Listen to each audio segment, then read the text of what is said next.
Poder sin límites de Anthony Robbins traído para ustedes por Despertar Audiolibros. Capítulo 3. El poder de nuestro estado. ¿Ha tenido usted alguna vez la experiencia de estar en racha, la sensación de que nada podía fallarle? ¿Una temporada en que todo le sonreía? Quizá fue un partido de tenis, cuando todos los golpes de usted caían dentro de la línea, o durante una reunión de negocios en que siempre supo lo que debía decir. O tal vez fue una ocasión en que usted se sorprendió a sí mismo haciendo algo heroico, o espectacular, de lo que nunca se hubiera creído capaz. Seguramente habrá conocido también la experiencia contraria, los días en que más valía no haberse levantado. Sin duda recuerda usted las veces que falló en cosas que normalmente hace con facilidad, en que todo sale mal, todas las puertas están cerradas y nada tiene arreglo. ¿En qué consiste la diferencia? Uno siempre es la misma persona, y debería poder disponer siempre de todos sus recursos. Así pues, ¿por qué se producen resultados desastrosos unas veces, y fabulosos otras? ¿A qué se debe que incluso los mejores atletas tengan días en que lo hacen todo bien, y otros en que no encestan ni una pelota o tienen resultados desastrosos? La diferencia radica en el estado neurofisiológico en que uno se halla. Hay estados que potencian, como la confianza, el amor, la seguridad interior, la alegría, el éxtasis, la fe, que liberan fuentes inagotables de poder personal. Y hay estados que paralizan, como la confusión, la depresión, el miedo, la angustia, la tristeza, la frustración, y que nos dejan impotentes. Todos tenemos alternativas de estados buenos y malos. Como cuando uno entra en un restaurante y la camarera le recibe con un bufido. ¿Y usted, qué quiere? ¿Cree que siempre se comunica así? Puede que sea de esta manera porque tiene una vida llena de dificultades. Pero es más probable que tenga un mal día, o demasiadas mesas que atender, o que la haya ofendido algún cliente. No es mala persona. Lo que pasa es que se halla en un estado que la priva de sus recursos. Si pudiera usted modificar dicho estado, cambiaría su comportamiento. Comprender nuestro estado es la clave para comprender el cambio y para alcanzar la excelencia. Nuestra conducta es el resultado del estado en que nos encontramos. Siempre procuramos hacer lo mejor con los recursos de que disponemos, pero a veces somos nosotros mismos los que nos hallamos carentes de recursos. En mi vida, lo sé, ha habido ocasiones en que, como consecuencia de un estado determinado, he dicho o hecho cosas que luego hube de lamentar, o de las que tuve que avergonzarme. Quizá le haya pasado a usted también. Conviene recordar esas ocasiones cuando alguien le ofende a uno. Así se evoca una sensación de condolencia, en vez de rabia. Al fin y al cabo, como suele decirse, el que vive bajo tejado de vidrio no debe arrojar piedras. Recuerde que una cosa es la camarera y demás individuos, y otra la conducta de ellos. La clave, por consiguiente, está en hacernos dueños de nuestro estado y, por tanto, de nuestro comportamiento. ¿Qué le parecería si bastara con chasquear los dedos para ponerse a voluntad en el estado más dinámico y genial, un estado en el que usted se hallaría estimulado, convencido del éxito, vibrante de energía y con la mente aguzada? Pues bien, usted puede cuando haya terminado este libro sabrá cómo ponerse a sí mismo, siempre que lo desee, en un estado de máximo rendimiento y capacidad, y cómo salir de los estados inhabilitantes. Recordemos que la clave del poder es la acción. Mi objetivo consiste en participarle a usted cómo se utilizan los estados que llevan a la acción decisiva, congruente, responsable. En este capítulo veremos lo que son los estados y cómo funcionan. Y sabremos por qué es posible controlarlos de manera que vayan a nuestro favor. Un estado puede definirse como la suma de los millones de procesos neurológicos que se producen en nuestro interior o, en otras palabras, la suma total de nuestra experiencia en cualquier momento dado. Muchos de nuestros estados ocurren sin ser dirigidos conscientemente por nosotros. Vemos algo, y frente a ello reaccionamos cayendo en un estado determinado, que puede ser de los estimulantes y útiles, o de los incapacitantes y limitativos, pero, en todo caso, la mayoría de las personas poco pueden hacer para controlarlo. La diferencia entre los que fracasan en sus objetivos vitales y los que triunfan, es la que hay entre los que no saben ponerse en un estado afirmativo y los que habitualmente consiguen un estado que contribuye a sus logros. Casi todos los deseos de las personas hacen referencia a algún tipo de estado. Haga una relación de las cosas que anhela en la vida. ¿Quiere tener amor? Pues bien, el amor es un estado, un sentimiento o emoción, que nos comunicamos a nosotros mismos y percibimos como resultado de ciertos estímulos exteriores. La seguridad, ser considerado, son cosas que nosotros mismos nos creamos, estados que producimos en nuestro interior. Quizá le gustaría tener mucho dinero. Pero no será por coleccionar papeletas verdes ilustradas con las caras de diversos personajes notorios del pasado. Lo que usted quiere es lo que el dinero representa para usted. El amor, la seguridad, la libertad, o cualquier otro estado de los que, a su parecer, el dinero puede proporcionar. De manera que la llave del amor, de la alegría, de ese poder que el hombre siempre ha buscado, la posibilidad de ser el dueño de su propia vida, estriba en saber cómo dirigir sus estados y cómo usarlos. La primera clave para dirigir su estado y producir los resultados que desea es aprender a dirigir eficazmente su cerebro. A este fin, necesitamos entender un poco mejor cómo funciona. Ante todo, es preciso saber cómo se crean los estados. Desde hace siglos, al hombre le han fascinado los medios capaces de alterar sus estados y, por consiguiente, su experiencia de la vida.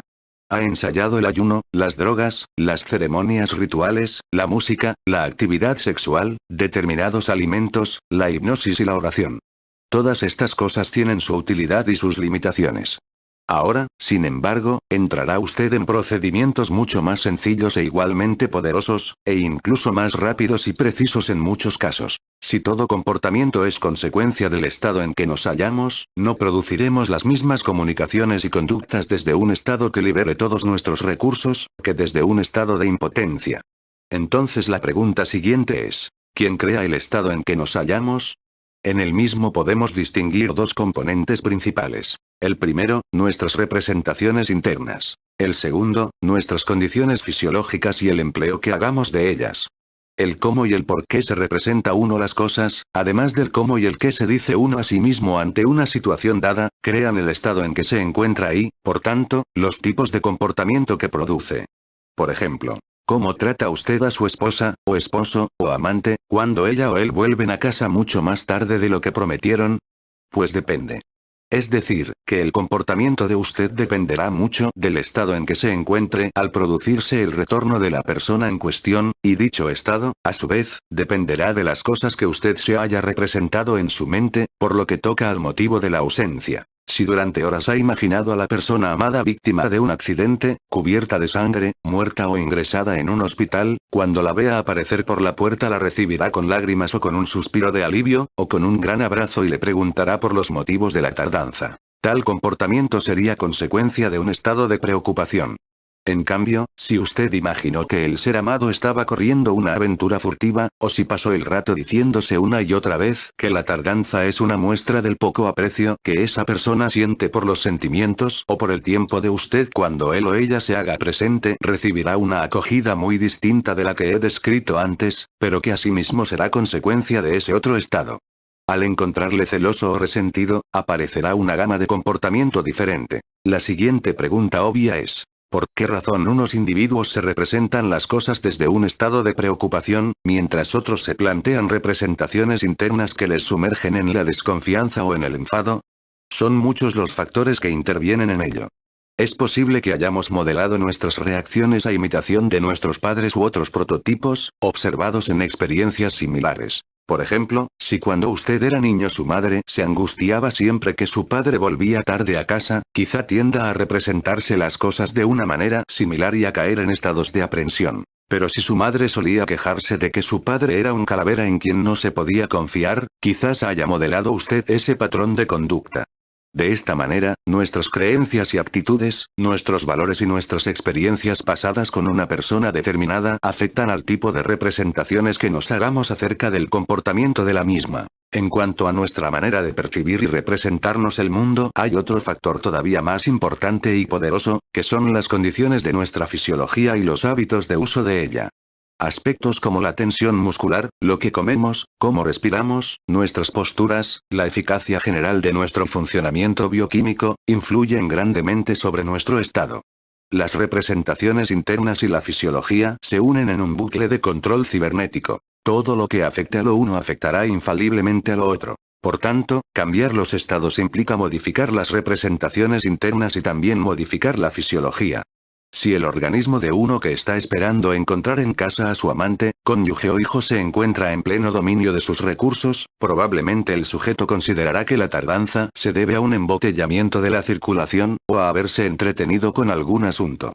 En cambio, si por otros motivos uno se hallara en condiciones fisiológicas de gran tensión muscular o de suma fatiga, o si padeciera dolores o un nivel bajo de azúcar en la sangre, tendería a representarse las cosas en el sentido de acentuar sus impresiones negativas.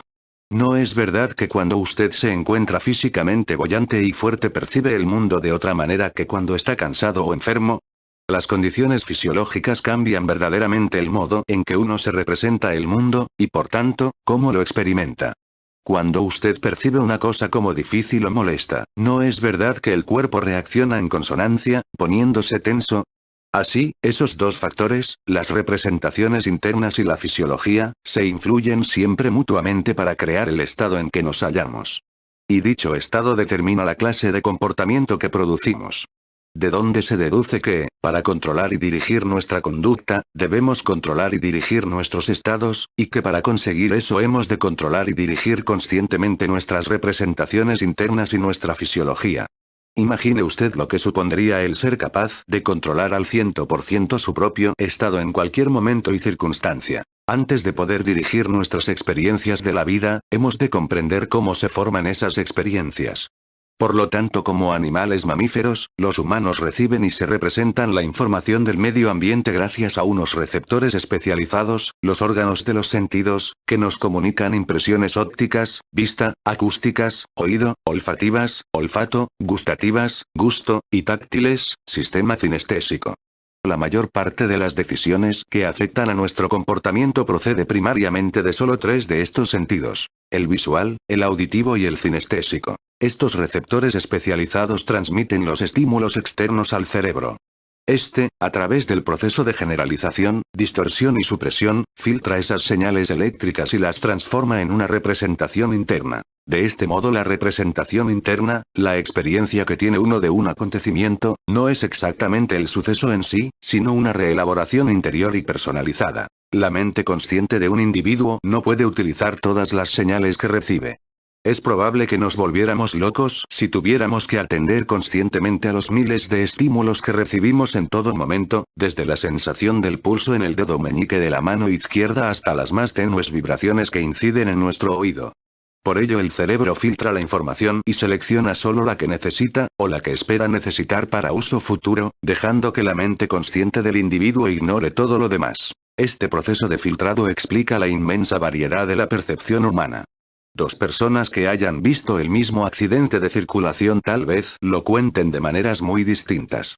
La una quizá prestó más atención a lo que vio, y la otra a lo que oyó. Lo contemplaron desde ángulos diferentes. Y para empezar, en un individuo y en otro los procesos de la percepción se apoyan en fisiologías distintas. El uno quizá tenga una agudeza visual excelente, mientras que el otro se halla en un estado físico deplorable. Puede también que una de esas personas haya sido víctima de un accidente ella misma, por lo que tendrá ya registrada una representación anterior muy nítida. Sea como fuere, las representaciones que se hacen del mismo acontecimiento esos dos testigos pueden ser muy diferentes. Además, esas percepciones y esas representaciones internas distintas se almacenarán a su vez, y constituirán nuevos filtros que ayudarán a configurar las experiencias futuras. En la PNL se utiliza un concepto importante. El mapa no es el territorio. Como ha observado Alfred Korzybski en Ciencia y Salud Mental, hay que recordar esa característica importante del mapa. Un mapa no es el territorio que representa, pero si es correcto, su estructura será similar a la del territorio y esa es la razón de su utilidad.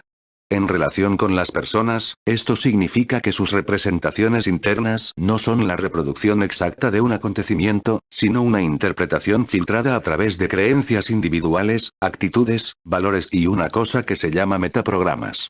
Tal vez se refería a esto Einstein cuando dijo: quien pretenda erigirse como juez en el terreno de la verdad y del conocimiento, naufragará bajo la risa de los dioses.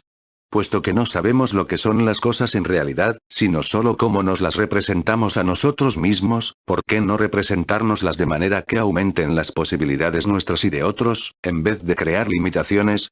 La clave para conseguirlo con éxito es la gestión de la memoria. La formación de representaciones que habitualmente crean los estados de mayor potenciación para el individuo. Toda experiencia ofrece varios aspectos que enfocar. Hasta el individuo más triunfante puede empezar a plantearse lo que no va bien y caer en un estado de depresión, de frustración o de ira. Pero también puede optar por enfocar todo lo que le sale a pedir de boca. Por terrible que sea una situación, siempre cabe la posibilidad de representársela de manera que potencie los propios recursos. Los triunfadores son quienes más habitualmente acceden a sus estados más fecundos y descollantes. ¿Cuál otra podría ser, si no, la diferencia entre los que triunfan y los que no? Recordemos de nuevo a W. Mitchell. Para él lo importante no fue lo que le ocurrió, sino cómo se representó lo que ocurrió. Pese a verse terriblemente quemado, y luego paralítico, supo hallar la manera de recobrar la plena posesión de sus recursos. No olvidemos que no existe nada inherentemente malo o bueno. El valor está en la representación que nosotros nos formamos. Podemos representarnos las cosas de tal manera que caigamos en un estado positivo, y también podemos hacer lo contrario. Deténgase un momento a recordar algún momento de su vida en que estaba usted cargado de energía y dueño de sus facultades. Eso es lo que hacemos cuando pasamos el lecho de carbones encendidos. Si ahora yo le pidiera que dejase el libro y caminara sobre un foso lleno de brasas, no creo que fuese corriendo a hacerlo. A usted no le parece que eso sea posible en su caso, y muy posiblemente no dispone de ninguna sensación de actitud u otro estado de poder relacionado con semejante actividad.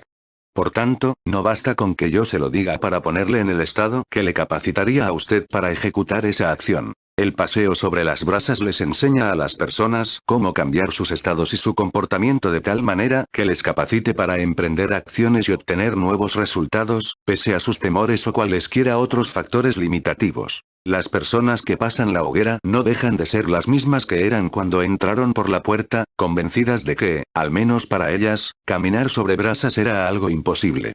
Pero, en el ínterin, han aprendido a modificar su fisiología y a cambiar sus representaciones internas acerca de lo que son capaces de hacer o no, de modo que el andar sobre brasas, que al principio era una cosa terrorífica, se convierte en algo que saben factible para ellas. Han aprendido a ponerse en estado de pleno dominio de sus recursos, y desde dicho estado pueden producir acciones y resultados que antes hubieran creído fuera de su alcance. El paseo sobre las brasas ayuda a que la gente se forme una nueva representación interna de lo posible. Si aquello que parecía tan imposible no era más que una limitación mental, ¿qué otras imposibilidades serán factibles también? Una cosa es hablar del poder del Estado, y otra experimentarlo directamente. Esa es la función del paseo sobre las brasas. Suministrar un modelo nuevo de creencias y posibilidades y crear en las personas una nueva sensación interna o estado asociado, de manera que funcionen mejor en su vida y puedan hacer cosas que jamás hubieran considerado posibles antes. Les demuestra claramente que su comportamiento es el resultado del estado en que se hallan, ya que en un momento, y mediante un pequeño número de modificaciones en la manera de representarse la experiencia a sí mismos, les confiere tal seguridad que se deciden a actuar eficazmente. Evidentemente hay muchos caminos para conseguirlo, solo que el pasar sobre los carbones encendidos es tan espectacular y emocionante que sus protagonistas raramente van a olvidarlo. Resulta, pues, que la clave para obtener los resultados que uno desea consiste en representarse las cosas de manera que uno se sitúe en un estado de plenitud tal que, plenamente dueño de sus recursos, pueda asumir acciones de la especie y calidad que se necesita para alcanzar aquellos resultados. De no hacerlo así, por lo general uno ni siquiera llega a iniciar el intento, o como mucho lo realizará a medias y con escasa convicción. Los resultados estarán en proporción con el esfuerzo. Si yo le digo a usted, vamos a caminar sobre las brasas, los estímulos que le ofrezco, tanto con mis palabras como con mi actitud corporal, pasan al cerebro de usted, donde se forma una representación. Puede que imagine usted a unos salvajes con anillos en las narices, tomando parte en algún rito espantoso, o arreos quemados en la hoguera. En esas condiciones su estado no será muy favorable. Peor sería su disposición si se imaginase a sí mismo con horribles quemaduras en pies y piernas. En cambio, si usted imaginase a un grupo que toca palmas y baila, y se lo pasa muy bien, si se representase una escena de alegría y euforía totales, se hallaría en un estado muy diferente. Si se representase entonces a sí mismo en el acto de avanzar lleno de fuerza y júbilo, y se dijera, sí, decididamente puedo hacerlo, desplazándose en actitud de total autoconfianza, entonces todas esas señales neurológicas le pondrían en un estado bajo el cual muy probablemente asumiría la acción y pasaría por encima de las brasas. Pues ocurre lo mismo con todas las cosas de la vida. Si nos representamos a nosotros mismos que las cosas no van a salir bien, no salen bien. Si nos formamos la representación de que irán a pedir de boca, entonces creamos los recursos internos que necesitamos para producir el estado que, a su vez, nos capacita para obtener resultados positivos. La diferencia entre un Ted Turner, un Lee Iacocca, un W. Mitchell y el común de las personas, es que ellos se representan el mundo como el lugar donde pueden conseguir cualquier cosa que se propongan sinceramente. Como es obvio, por bueno que sea nuestro estado a veces no conseguimos lo que deseábamos. Pero con crear el estado apropiado maximizamos las posibilidades, nos aseguramos la mayor eficacia posible en el empleo de nuestros recursos. Ahora la siguiente pregunta obvia es, si las representaciones internas y la fisiología contribuyen a crear los estados de donde emana el comportamiento, ¿cómo se determina el comportamiento concreto que adoptaremos en tal o cual estado? Un individuo, si está enamorado, lo expresará por medio de caricias, mientras que otro en igual estado se limitará a manifestarlo de palabra. La respuesta es que cuando nos hallamos en un estado, este transmite al cerebro diferentes opciones de conducta, el número de las cuales dependerá de nuestros modelos del mundo. Ciertas personas, cuando montan en cólera, tienen un modelo predominante acerca de cómo reaccionar, de modo que tienden a las acciones violentas, si eso fue lo que aprendieron de sus mayores. O quizás hallaron en alguna ocasión que ello les servía para conseguir el fin deseado, y esa experiencia, almacenada en forma de recuerdo, les sirve como patrón de sus reacciones en el futuro. Todos tenemos una manera de ver el mundo, modelos que configuran nuestras percepciones de lo que nos rodea. Por las personas a quienes conocemos, así como a través de los libros, las películas y la televisión, nos formamos una imagen del mundo y de las posibilidades que éste encierra para nosotros. En el caso de W. Mitchell, una de las cosas que dieron forma a su vida fue el recuerdo de un hombre a quien conoció de niño y que pese a ser paralítico había triunfado en sus actividades. Es decir, Mitchell dispuso de un modelo que le ayudó a representarse su situación como algo que no le impediría obtener todos los éxitos que quisiera. Para poder modelar inspirándonos en otras personas, necesitamos descubrir las creencias específicas que les permiten representarse el mundo de una manera que les capacita para actuar con eficacia. Es preciso averiguar con exactitud cómo se representan a sí mismas su experiencia del mundo. ¿Cómo opera visualmente su mente? ¿Qué cosas suelen decir? ¿Qué sienten? Una vez más, si suscitamos en nuestros organismos mensajes exactamente idénticos, podremos producir resultados similares. En eso consiste el modelado. Una de las constantes de la vida es que los resultados se están produciendo siempre. Si no es usted quien decide conscientemente qué resultados quiere obtener y no se representa las cosas en consonancia, será entonces algún agente externo, una conversación, un espectáculo televisado, cualquier cosa, lo que condicionará sus estados y dará lugar a comportamientos que quizá no le convengan. La vida es como un río cuyo fluir no se detiene. Puede uno verse a merced de la corriente si no emprende acciones deliberadas y conscientes para nadar en la dirección que juzgue más apropiada a sus intereses. Si no siembra usted las semillas mentales y fisiológicas de lo que desee cosechar, automáticamente todo se llenará de malas hierbas. Es decir, si no dirigimos de manera consciente nuestras propias mentes y estados, el medio que nos rodea puede producir estados al azar, y algunos serán indeseables. Y las consecuencias podrían ser desastrosas. Por eso es importante que permanezcamos atentos, día tras día, como guardianes ante las puertas de nuestro cerebro, para saber cómo nos representamos habitualmente las cosas a nosotros mismos. Cultivemos diariamente nuestro jardín. Uno de los ejemplos más palmarios de los resultados de un estado indeseable es la historia de Carlo Walenda, del grupo de acróbatas de Flying Walendas. Durante años representó su espectáculo con mucho éxito y sin considerar jamás la posibilidad de un fallo. El peligro de las caídas, sencillamente, no formaba parte de sus esquemas mentales. Pero luego, hace de esto varios años, empezó a comentar con su mujer que se veía a sí mismo cayendo. Por primera vez empezaba a ofrecerse a sí mismo, habitualmente, la representación de una caída. 3 meses después de haberlo mencionado por primera vez, cayó y se mató. Algunas personas dirían que tuvo una premonición. Pero otra interpretación sugiere que comunicó a su sistema nervioso una representación coherente, una señal, poniéndose en tal estado que fomentaba el comportamiento conducente a la caída, creándose por sí mismo tal desenlace. Su cerebro encontró un nuevo camino que seguir, y acabó por seguirlo. Así pues, en la vida resulta crítico enfocar lo que deseamos en contraposición a lo que no deseamos. Si uno enfoca continuamente todas las cosas malas de la vida, todo lo que no desea y todas las dificultades que podrían presentársele, se pone a sí mismo en un estado que fomenta esa clase de comportamientos y resultados. Por ejemplo, ¿es usted un individuo celoso? No, no lo es.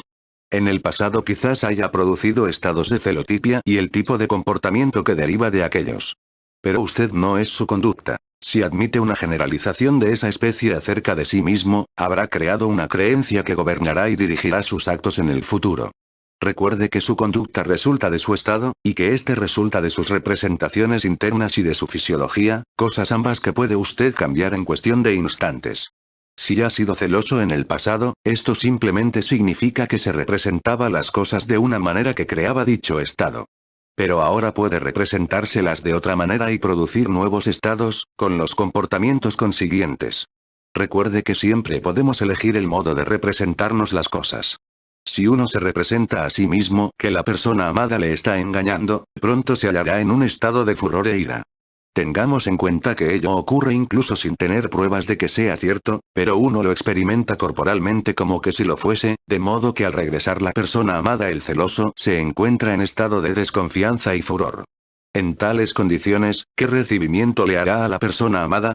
No muy bueno, por lo general. Puede que la insulte o la maltrate de palabra, o se limite a mostrarse de mal humor, exponiéndose, en todo caso, a una reacción vengativa para otra ocasión. La persona amada, recordémoslo, quizá no hizo nada malo, pero la conducta del celoso, consecuencia de su estado, probablemente le haga desear estar con cualquier otro. Ese es el resultado que usted consigue si es celoso. ¿Puede usted cambiar esa pintura negativa en imágenes del ser amado metido en un embotellamiento, y ese nuevo proceso le pondrá en tal estado que cuando él o ella llamen a la puerta, usted se comportará de modo que la otra persona notará cuánto la echaba en falta, lo cual reforzará su deseo de estar con usted? A veces puede ocurrir que la persona amada estuviese haciendo realmente lo que uno imaginaba, pero ¿para qué desperdiciar un montón de energías emocionales, antes de estar bien seguro?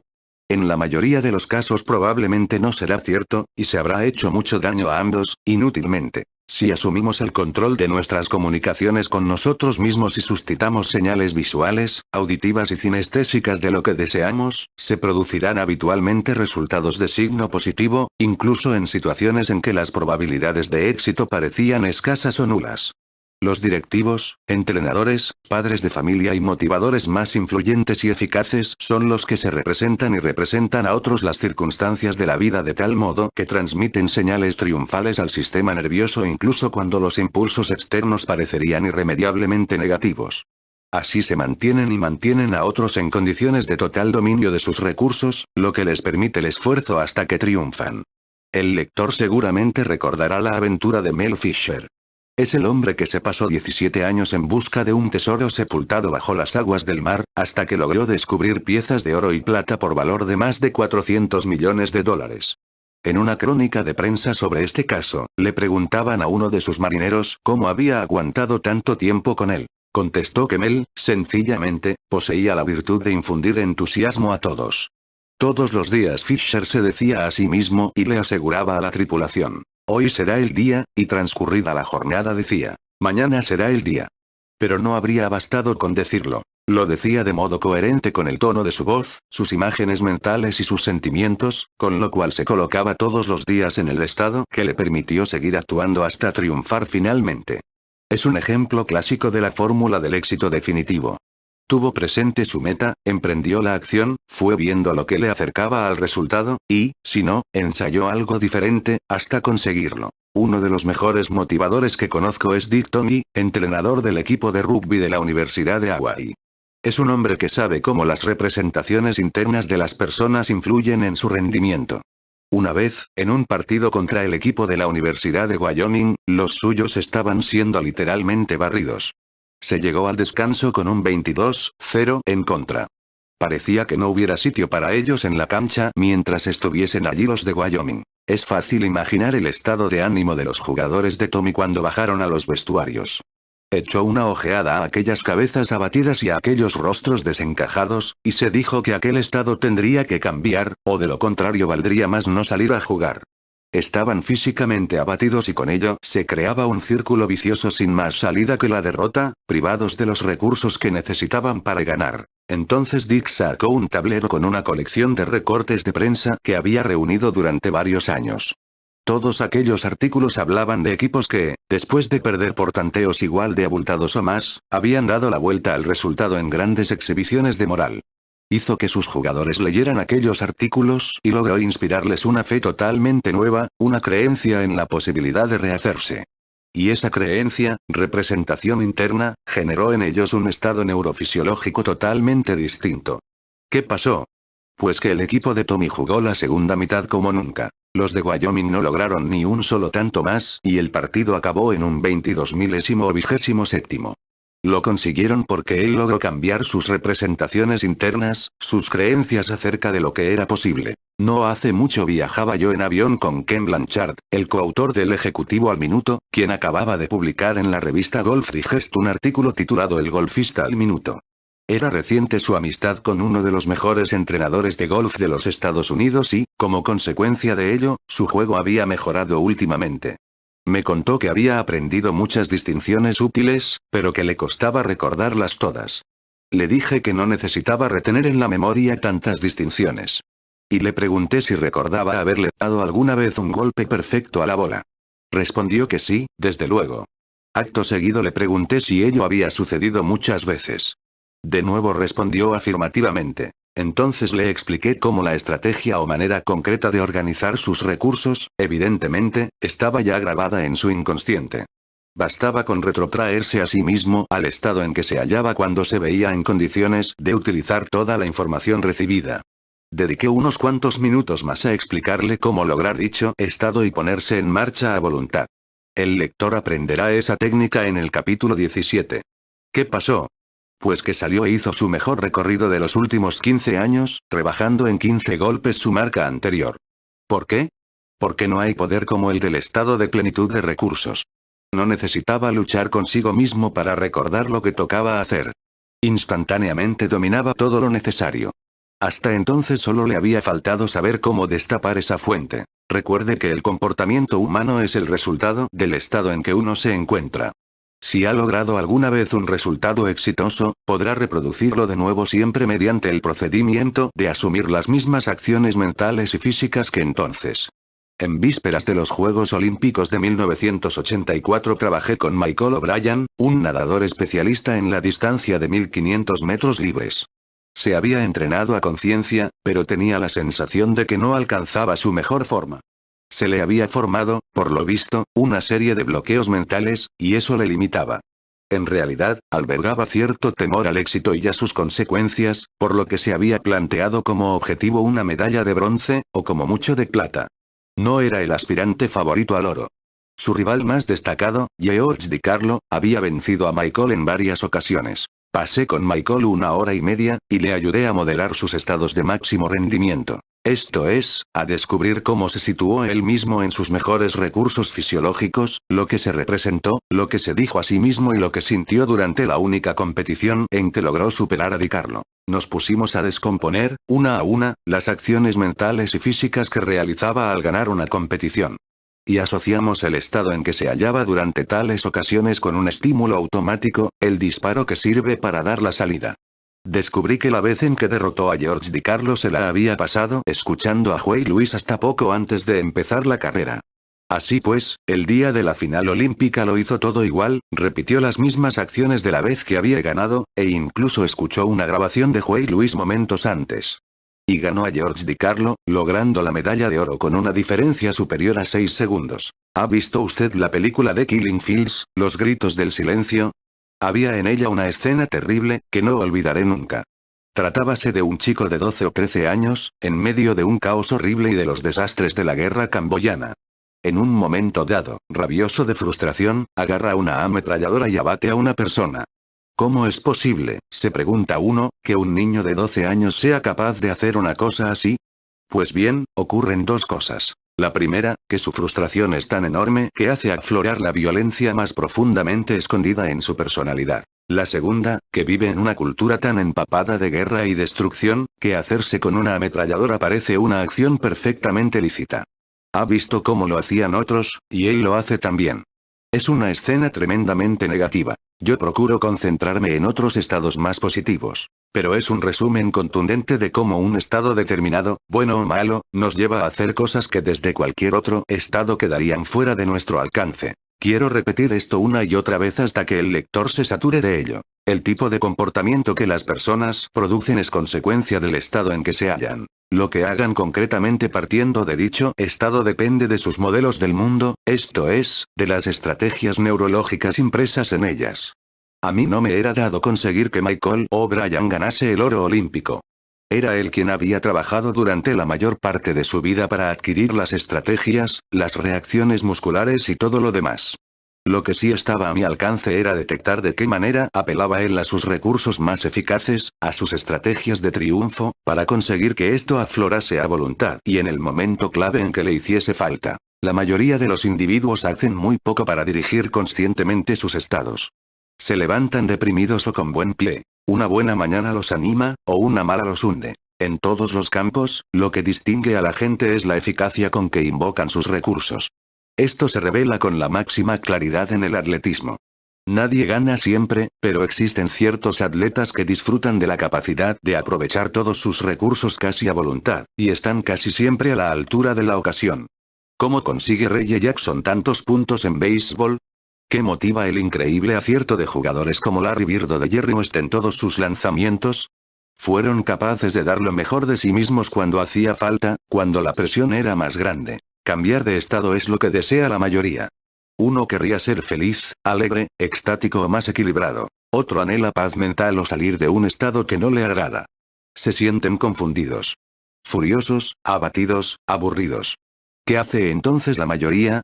Pues digamos que ponen en marcha la televisión, para que les proporcione representaciones nuevas que puedan interiorizar. Ven alguna cosa y ríen. Ya no se hallan en un estado de frustración. Entonces van y comen algo, o se fuman un cigarrillo, o se toman una droga. En una tesitura más positiva, podrían salir o hacer ejercicio. La única dificultad, con la mayor parte de estos planteamientos, es que los resultados no duran.